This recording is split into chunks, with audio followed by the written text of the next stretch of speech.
동안 평안하셨습니까?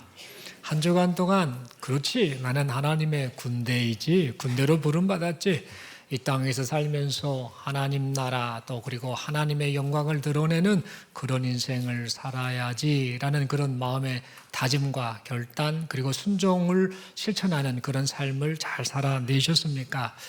교회 공동체는 하나님의 군대입니다. 군대로 모여서 하나님의 뜻을 이루는 그런 사명을 가지고 있다는 사실 잊지 말고, 한 사람 한 사람이 군대에 속한 군사와 같다는 사실 잊지 말고, 하나님 앞에 말씀 따라서 질서와 체계 속에서 각자의 역할을 충실되게 행함으로써 하나님의 뜻을 이루어드리는 우리 개인 인생 그리고 교회 공동체가 될 수 있기를 간절히 소망합니다. 서로에게 축복하며 인사하겠습니다. 우리는 하나님의 군대입니다.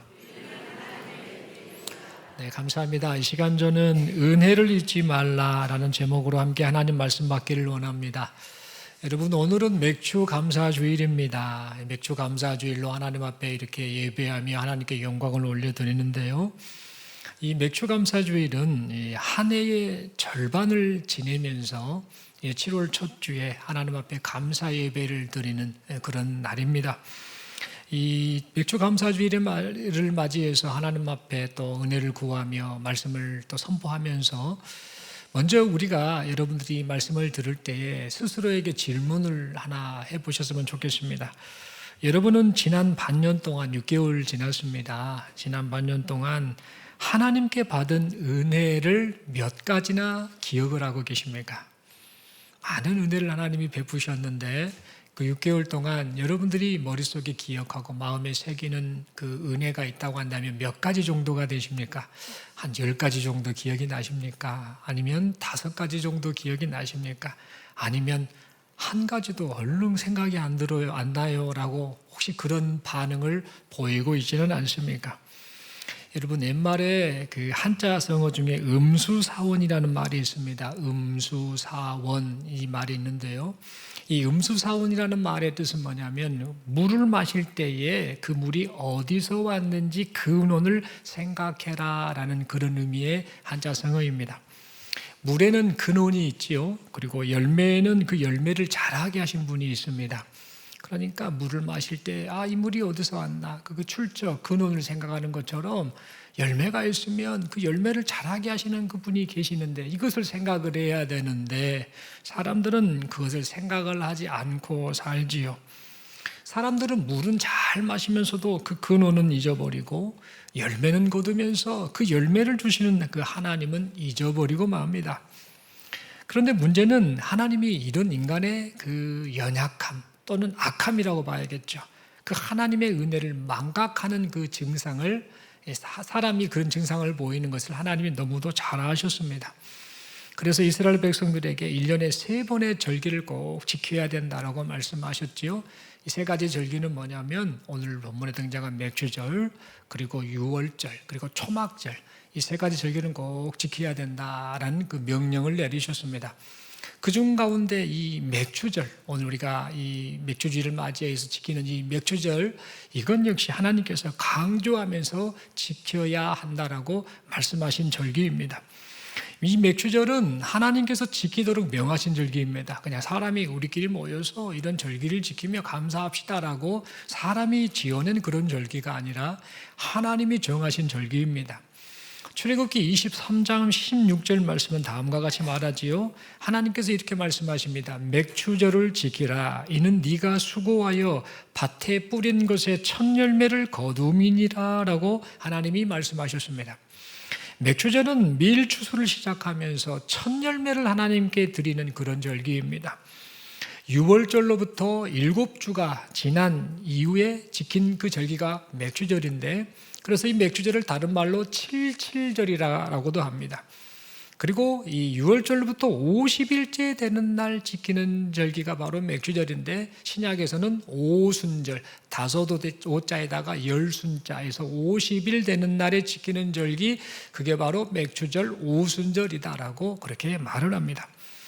그렇다면 하나님께서는 왜 이스라엘 백성들에게 이 맥주절을 지키라고 하셨을까? 이것을 우리는 생각을 해야 되겠죠. 하나님께서 이스라엘 백성들에게 맥주를 지키라고 하신 것은 다른 게 아니라 모든 소출이 하나님께로부터 왔습니다. 이 모든 것 주신 분이 하나님이십니다라는 그 고백을 하게 하시려고 하나님께서 우리에게 맥주제를 지키라 하셨습니다. 첫 열매를 드린다라는 것은 이 열매만 하나님의 것입니다라는 것을 의미하지 않습니다. 내가 하나님 앞에 이거 드렸으니까 이건 하나님의 것이고 나머지는 내 거예요, 이 말이 아닙니다. 첫 열매를 드린다라는 것은 뭔가? 이 첫 열매를 포함한 모든 열매, 모든 것이 다 하나님의 것입니다라는 그런 의미의 고백이 바로 첫 열매를 드린다라는 겁니다. 땅도 하나님의 것이지요, 비도 하나님이 내리게 해주셨고, 또 햇빛도 하나님이 비치게 하셨고, 또 자라게 하신 분도 하나님이시다라는 것. 이 모든 것, 전부 내가 다 한 것 같은데 그것이 아니라 이 모든 것을 주신 분은 하나님이십니다라는 것을 고백하는, 그래서 그 고백을 하되 다 하나님께 드려야 되는데 그것들을 대표적으로 하나 다 가져다가 하나님 이거 하나님 앞에 드립니다. 사실은 전부 하나님의 것입니다 라는 그 고백으로 드리는, 그 고백이 바로 첫 열매를 드리는 해입니다라는 겁니다. 여러분, 두 번째로 하나님이 왜 맥주제를 지키라라고 하셨는가? 그것은 바로 은혜를 잊지 말아라, 은혜를 기억하라 라는 그 목적을 가지고 맥주제를 지키라 하셨습니다. 신명기 16장 12절 말씀을 보면 하나님께서 이렇게 말씀하십니다. 너는 애굽에서 종 되었던 것을 기억하고 이 규례를 지켜 행할지니라 라고 말씀하고 있지요. 하나님께서는 이스라엘 백성들에게 맥주제를 지킬 때마다 너희가 애굽에서 종살이 했던 거 있지 않느냐, 그 고통당했던 거 있지 않느냐, 그렇게 힘들었던 거 있지 않느냐, 그런 너희였는데 그런 너희를 구원해 주신 그 하나님, 그 하나님의 은혜를 기억해야 된다라고 말씀을 하신 겁니다. 여러분, 그러므로 이 감사의 절기는요, 단지 수확을 기뻐하는 그런 날이 아닙니다. 이 감사의 절기는 받은 은혜를 기억하는 날이 바로 감사의 절기다라는 겁니다. 여러분, 기억이 살아야 감사가 살아납니다. 기억이 죽으면 감사도 죽습니다. 사람이 감사할 수 있는 이유가 뭐냐면 기억을 하는 겁니다. 그 은혜를 기억을 하는 겁니다. 그럴 때 비로소 감사가 나타나게 된다는 겁니다. 여러분, 이 기억이 죽으면 감사가 죽는다라고 말씀드렸는데, 다시 말해 은혜를 기억하는 삶이 너무 중요하다라고 말씀을 드렸는데, 오늘 이 함께 보신 이 본문의 말씀이 바로 은혜를 기억하는 삶이 얼마나 중요한지를 우리에게 잘 말해주고 있습니다. 시편 103편 이 시는요, 다윗이 썼다라고 지금 알려져 있죠.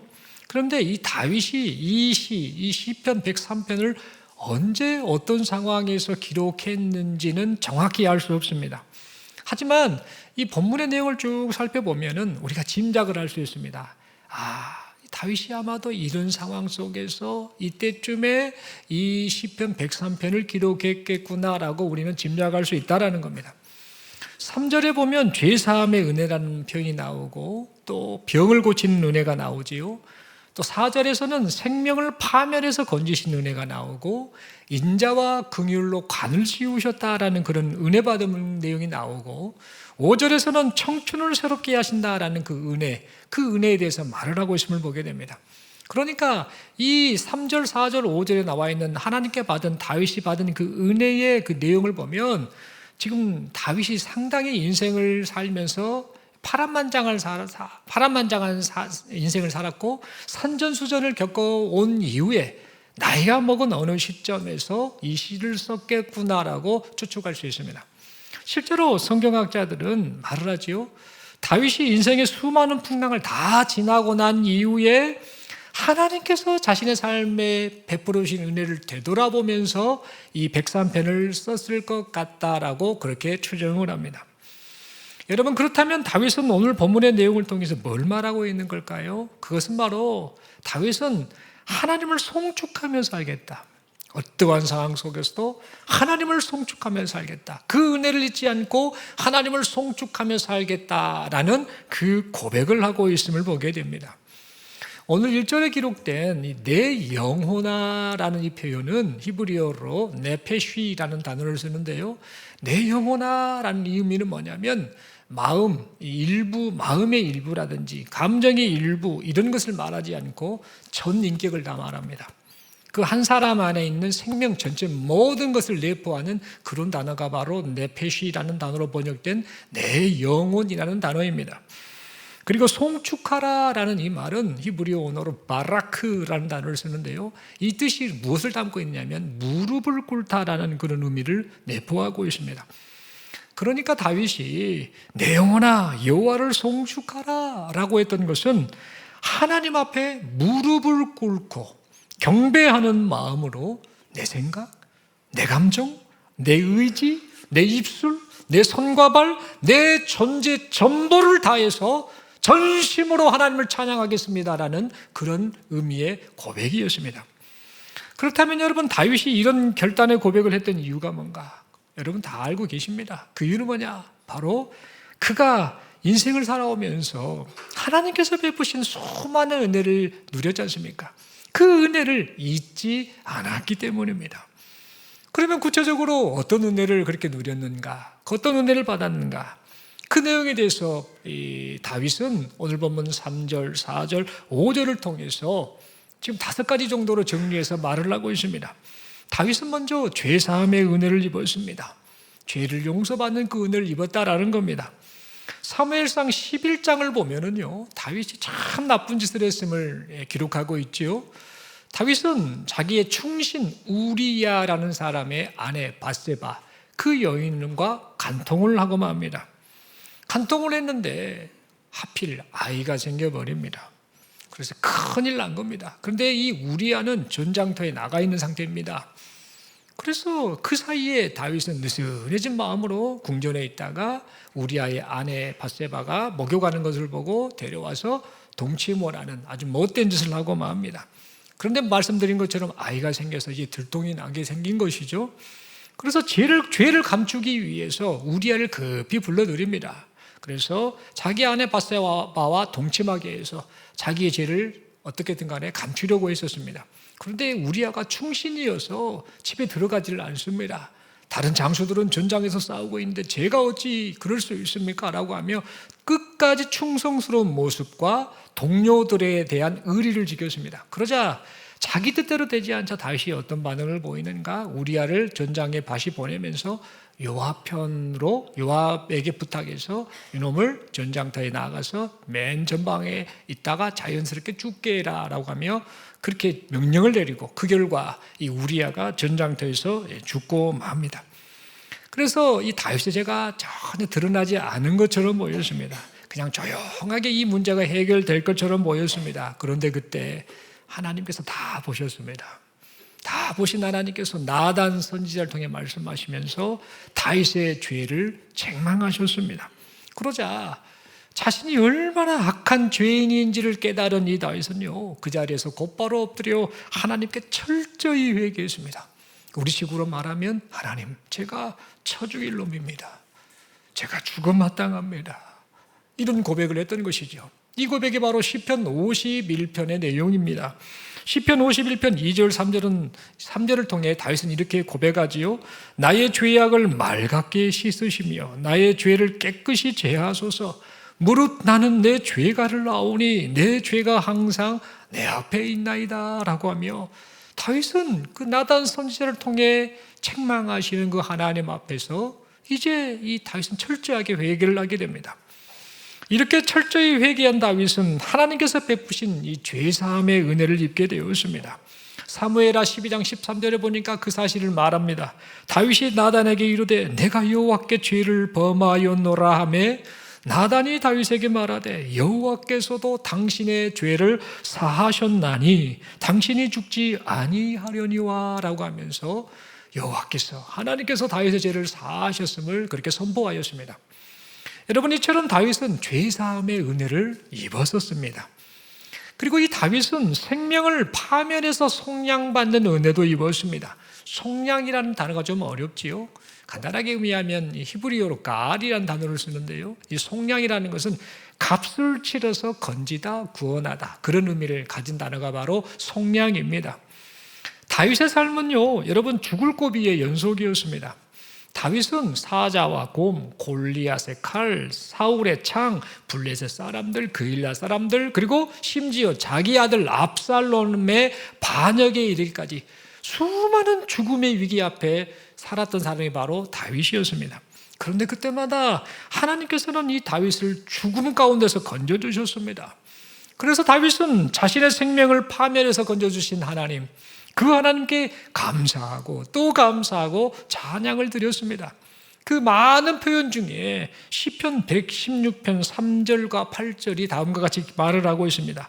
사망의 줄이 나를 두르고 수월의 고통이 내게 이르므로 내가 환난과 슬픔을 만났을 때에 8절입니다. 주께서 내 영혼을 사망에서 내 눈을 눈물에서 내 발을 넘어짐에서 건지셨나이다 라고 이 다윗은 다음과 같이 이렇게 고백을 했던 겁니다. 여러분, 이처럼 다윗은 생명을 파멸해서 속량하시는 그 하나님의 은혜를 받았던 사람입니다. 세 번째로 이 다윗은요, 인자와 긍휼로 관을 씌우시는 은혜를 입었습니다. 인자와 긍휼로 관을 씌우셨다라는 것은요, 왕관을 씌웠다 이 말과 같습니다. 다시 말해 이 다윗의 신분을 높여주셨다, 영광스럽게 하셨다라는 그런 의미를 가지고 있죠. 여러분, 사실 다윗은 별 볼 일 없는 어린 소년에 불과했습니다. 들에서 양을 치는 목동에 불과했던 그런 사람이었죠. 그렇던 사람이 이제 장성을 하게 됩니다만 사실 남들 보기에 막 귀한 존재는 아니었습니다. 그런데 하나님께서는 그를 택하셨지요. 그리고 그에게 기름을 부으시고 마침내 이스라엘의 왕으로 세워주셨습니다. 그뿐만 아니라 다윗의 집과 나라와 왕위를 영원히 견고하게 하시겠다라고 약속까지 해주셨습니다. 이처럼 하나님께서는 보잘것없는 다윗을 이스라엘의 왕이 되게 하셨고 하나님의 뜻을 이루는 귀한 도구, 일꾼이 되게 하셨습니다. 다윗이 이렇게 된 것은 그가 뭔가 특별했기 때문이 아닙니다. 그가 잘나거나 그가 많이 남들보다 많은 노력을 했기 때문이 아닙니다. 다윗이 이렇게 왕이 된 것은, 하나님 앞에 귀한 일꾼이 된 것은 언약에 신실하신 하나님께서 인자와 긍휼로 은혜를 베풀어 주신 그 은혜의 결과였습니다. 이처럼 다윗은 하나님께서 인자와 긍휼로 관을 씌우셨다라는 이 은혜를 입게 되었습니다. 네 번째로 이 다윗은요, 병든 몸과 영혼을 고침받는 은혜를 입었습니다. 여러분, 다윗이 병고침을 받았다라는 그 내용은 성경에 직접적으로 말하고 있지는 않습니다. 그러나 우리는 알 수 있는 게 뭐냐면 다윗이 나이 70세를 살았거든요. 70세 인생을 살았는데 70세 인생을 살면서 분명 그도 사람이니까 육체의 질병을 많이 겪었을 것입니다. 크고 작은 아픔이 있었을 겁니다. 그리고 살면서 얼마나 힘이 들었겠습니까? 쫓겨다니는 신세도였고 여러 가지 또 죄도 짓고 이렇게 좀 더 방탕하고 또 느슨해지는 이런 삶의 과정 속에서 영적인 침체도 분명 겪었을 것입니다. 그래서 그는 하나님께 영육의 회복을 간구하였지요. 이 사실을 시편 6편 2절, 3절, 4절에서 말합니다. 여호와여, 내가 수척하였사오니 내게 은혜를 베푸소서. 여호와여, 나의 뼈가 떨리오니 나를 고치소서. 나의 영혼도 매우 떨리나이다. 여호와여, 어느 때까지니까? 여호와여, 돌아와 나의 영혼을 건지시며 주의 사랑으로 나를 구원하소서라고 그가 영육에 지금 수척해진 그 상태, 힘든 상태 속에서 하나님 앞에 은혜를 구했음을 보게 됩니다. 여러분, 이렇게 간구했던 다윗은 병든 영혼과 육신을 고치시는 하나님의 은혜를 경험하였을 것입니다. 마지막으로 이 다윗은요, 독수리처럼 새롭게 하시는 은혜도 입었습니다. 여러분, 그 밧세바 사건 아까 말씀드렸죠. 간통해서 우리아를 죽이고 했던 이 다윗의 이 못된 그 사건을 아까 말씀드렸는데, 다윗은 이 밧세바를 범한 이 사건 이후로, 범죄한 이후로 그 범죄한 자기 자신을 보며 많은 죄책감에 빠졌을 겁니다. 실망감에 빠졌고 내가 왜 그랬을까? 내가 죽일 놈이지라고 하며 아마 그 비참한 마음을 품고 살았을 겁니다. 그래서 다윗은 하나님께 은혜를 구했지요. 그 고백이 시편 51편 10절, 11절, 12절에 기록되어 있습니다. 하나님이여, 내 속에 정한 마음을 창조하시고 내 안에 정직한 영을 새롭게 하소서. 나를 주 앞에서 쫓아내지 마시며 주의 성령을 내게서 거두지 마소서. 주의 구원의 즐거움을 내게 회복시켜 주시고 자원하는 심령을 주사 나를 붙드소서라고 하며 지금 하나님 앞에 그렇게 간절히 은혜를 구했었습니다.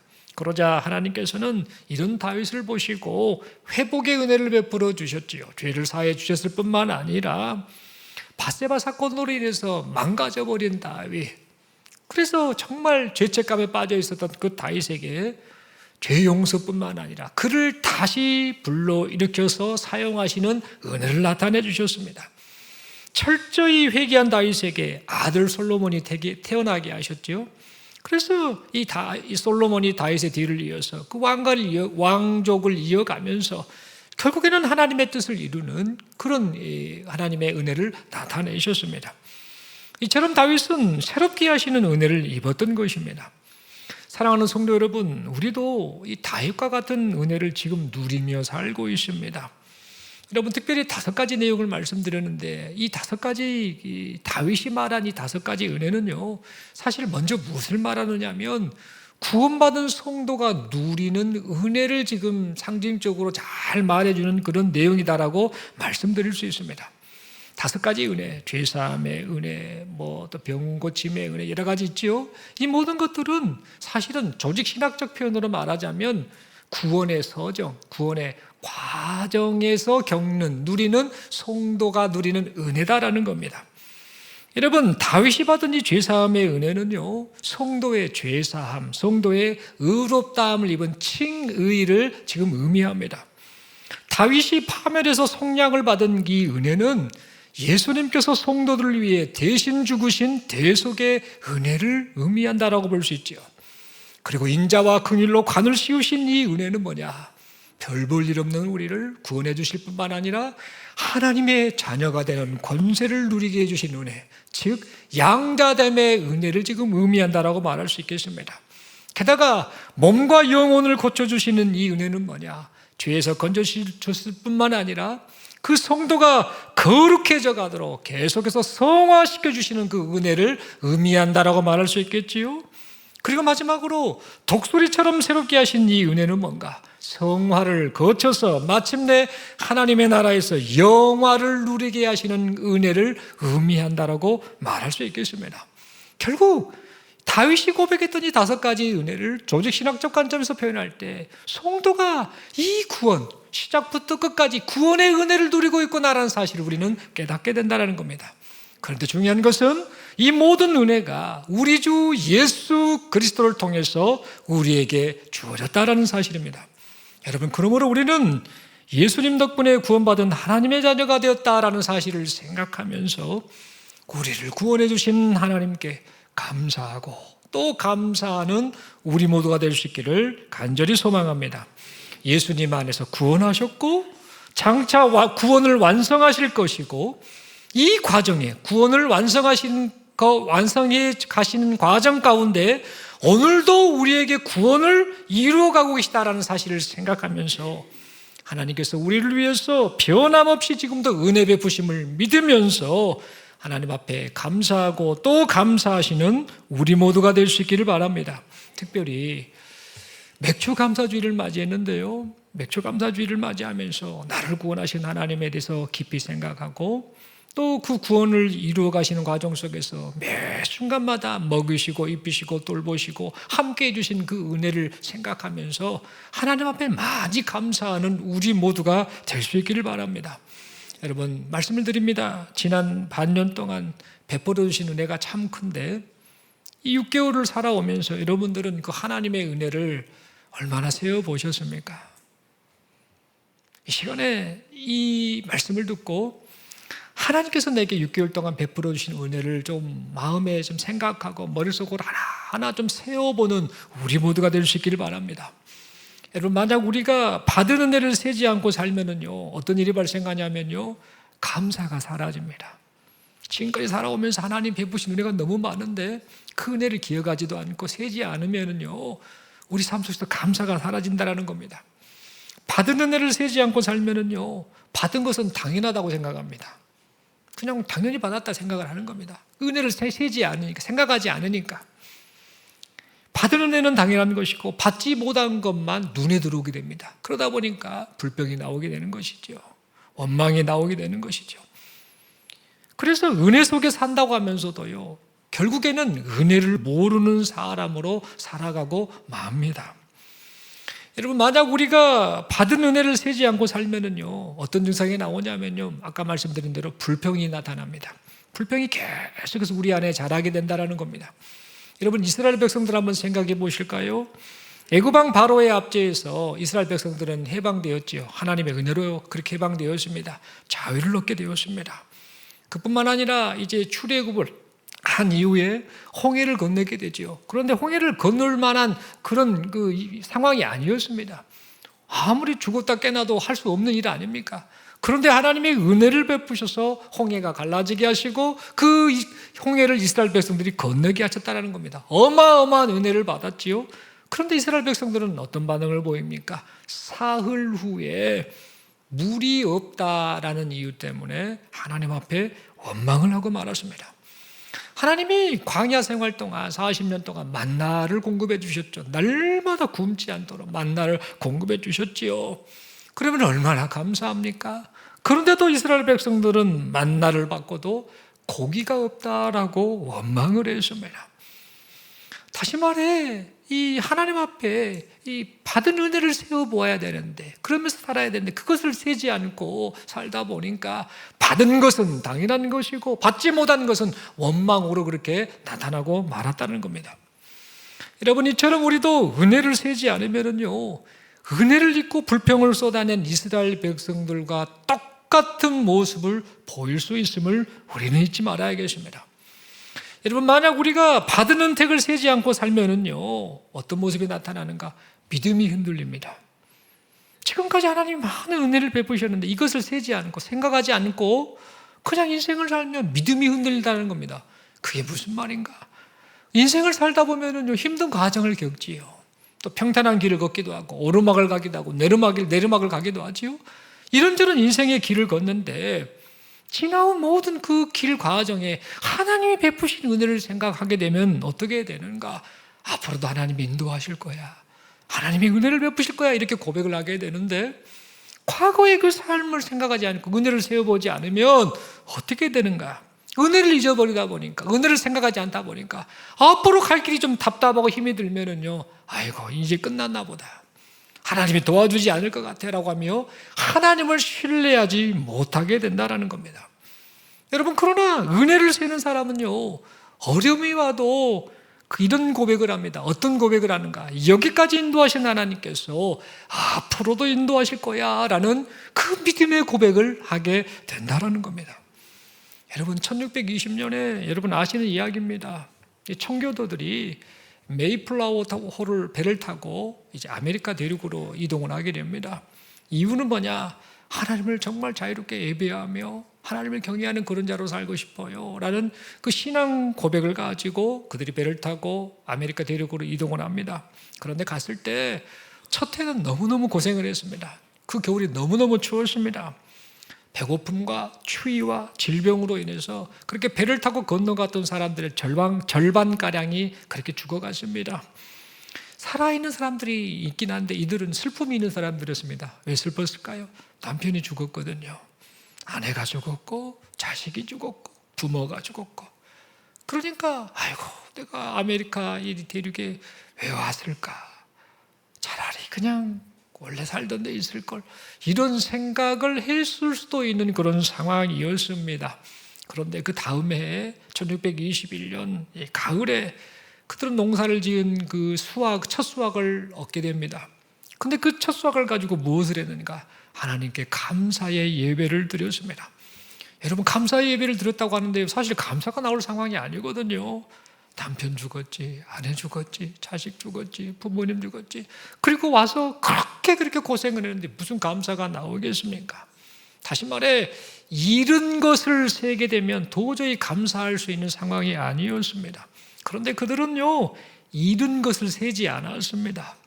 잃은 것을 세지 않고 대신 무엇을 셌는가? 하나님께서 자기에게 베풀으신 은혜를 세웠습니다. 살려주신 은혜, 첫 열매를 주신 은혜, 예배할 자유를 주신 은혜, 하나님이 자기에게 주신 그 은혜를 생각하며 그것을 세며 그렇게 고백을 했던 겁니다. 여러분, 그것이 바로 감사절의 시작이 되었습니다. 사랑하는 성도 여러분, 이처럼 감사는요, 환경의 충족에서 나오는 것이 아닙니다. 조금 살만하고 내가 원하는 것이 이루어지고 그래서 나오는 것이 감사가 아니라는 겁니다. 감사는 뭐냐? 진짜 하나님이 기뻐하시는 감사는 뭐냐? 은혜를 세는 데에서부터 시작된다는 것. 그 은혜를 기억하는 것. 거기에서부터 성도가 비로소 참된 감사를 하게 된다는 겁니다. 여러분, 그러므로 이 시간 제안을 하나 드립니다. 이번 한 주간을 보내면서요, 한번 이렇게 해보시면 좋을 것 같아요. 댁에 가셔서 한 6개월을 우리가 보냈지 않습니까? 7월 초점 맥주 감사주의를 우리가 지금 지내면서 6개월 동안 하나님이 내게 베풀어 주신 은혜, 그 은혜가 무엇인가 하나씩 하나씩 종이에 좀 작성을 해봤으면 합니다. 아까 말씀드리는 것처럼 하나님께서 베풀어 주신 은혜 몇 가지나 떠오릅니까 했더니 한 10가지, 한 5가지. 가만히 있어봐, 뭐가 있었던가? 이런 반응을 보이는 우리를 할지라도 오늘 댁에 가셔서 종이에다가요 한번 생각하며 써보셨으면 합니다. 하나님이 6개월 동안 이런 은혜를 주셨구나, 이런 은혜를 주셨구나, 이런 은혜를 주셨구나. 그렇게 한번 작성했으면 합니다. 그랬을 때 어떤 반응이 나올까요? 믿음의 반응이 나오겠지요. 원망 불평을 하지 않게 되겠지요. 감사를 하게 될 줄로 믿습니다. 그리고 여러분, 더불어서 이번 맥주 감사주의를 맞이해서 우리가 하나님 앞에 정말 하나님 송축합니다 라고 우리 전인격을 담아서 하나님 앞에 고백하는 우리 모두가 되었으면 좋겠습니다. 여러분, 다윗은 저절로 찬양이 나오기를 가만히 기다리지 않았습니다. 오늘 본문에 보니까 다윗이 자기 자신한테 명령을 합니다. 내 영혼아 송축하라, 여호와를 송축하라라고 그렇게 자기 자신에게 명령을 했습니다. 영국의 설교자인 마틴 로이드 존스 목사님, 이분들은 목회자의 스승으로 불리는 참 귀한 분이셨는데, 이분이 영적 침체라는 그 책을 통해 이런 문장의 글을 남겼습니다. 어떤 말을 했느냐면, 낙심에 빠진 자기 자신의 말을 듣고만 있지 말아라. 낙심에 빠진 사람은 계속 속으로 자기 말을 하거든요. 나는 인생이 끝났어. 나는 이제 희망이 없어. 아무 희망도 없고 끝난 인생이야 하면서 계속해서 스스로에게, 낙심에 빠진 사람은 스스로에게 그런 절망의 말만을 계속 하는데, 낙심에 빠진 그 자기 자신의 말을 듣지 말고 자기 자신을 향해 말해라라고, 믿음의 말을 하라라는 그런 글을 남겼습니다. 여러분, 이 말은 곧 어떤 모습이냐면 오늘 본문에 나와 있는 다윗의 모습과 같습니다. 다윗은 말하지요. 지금 다윗이 처한 상황은 좋은 상황이 아닙니다. 그는 정말 산전수전을 다 겪으며 많은 고난 가운데 인생을 살아왔습니다. 그 인생 말년까지 평탄하지가 않았습니다.